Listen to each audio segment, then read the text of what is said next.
Hi everyone, my name is Alicia Gorley, and today I'm going to share information about my first blog for the Create Framework assignment and introduce my technology tool and also discuss a little bit about the project my students would be completing with Canva. So what is Canva? Canva is a free graphic design platform that allows users to create really beautiful projects, and anyone can use the platform if students are 13 years or older. And students have the option to, I feel like the possibilities for what students can create is endless, but a couple of examples of what I have seen students create in the past are timelines, character trading cards, websites, infographics, social media posts, digital murals, and more. And my favorite part about Canva, as someone who does not consider herself to be very creative, is how user friendly it is. I have been able to use it just recently to advertise an upcoming car show that I was a part of organizing to create flyers. It's super simple, and I'm always impressed with my students' creations when they use Canva. So I'm going to show you a little bit about how it works. Once you sign up for your free account using your Google um, email, or that's how I like to do it at least. And this is what you will see. And I have the educator's account, so I have it set up where my classes are linked through Google Classroom and student work can be shared and found here as well. But for my particular project, students are going to have to um, come up with ways to beautify or better their community. It's a service learning project with seniors. And after reading John Donne's No Man is an Island poem, they will work together to create a proposal for community betterment.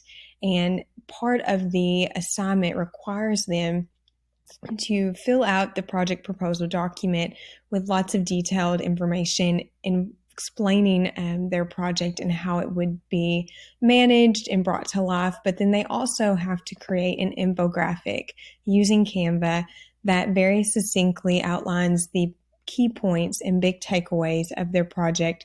And that infographic will be part of their presentation when they first compete at the school level by sharing their information with their peers and some school leaders.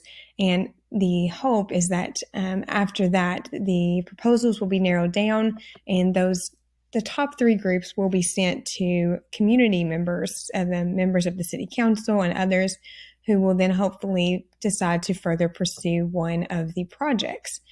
And so through Canva, part of the infographic, um, what's great about it is that right off the bat, you see lots of different options on the website for what you can do with it. And you can see things that I've played with recently. But if you go to templates on the left-hand side,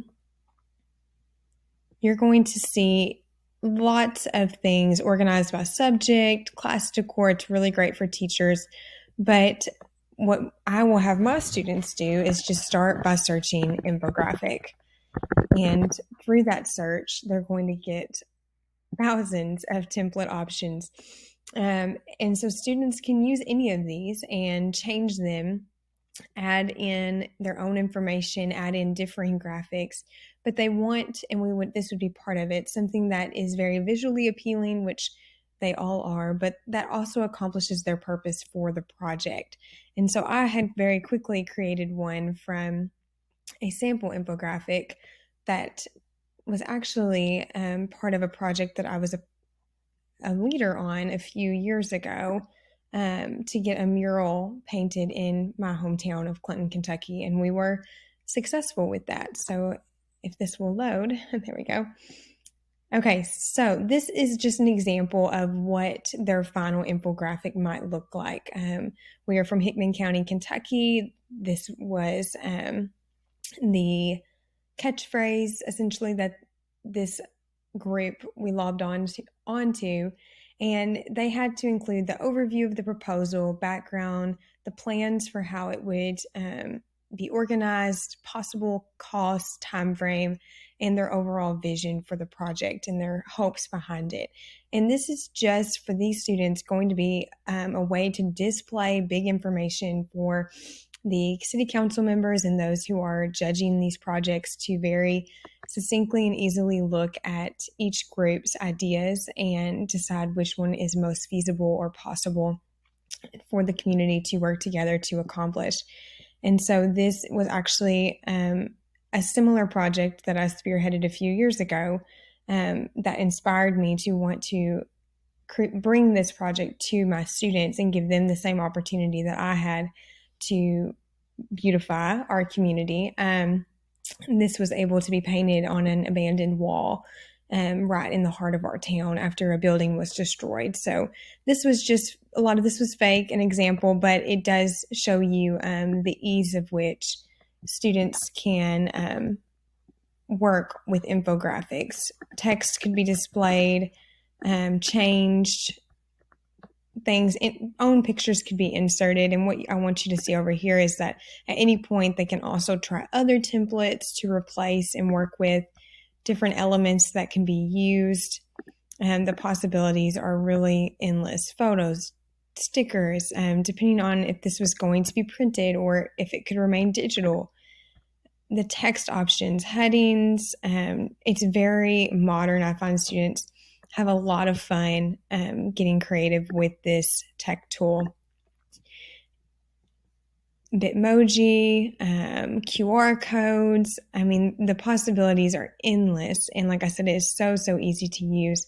And that is my favorite part of Canva. So I'm looking forward to my students completing this project at some point in the year and hopefully having more examples to add to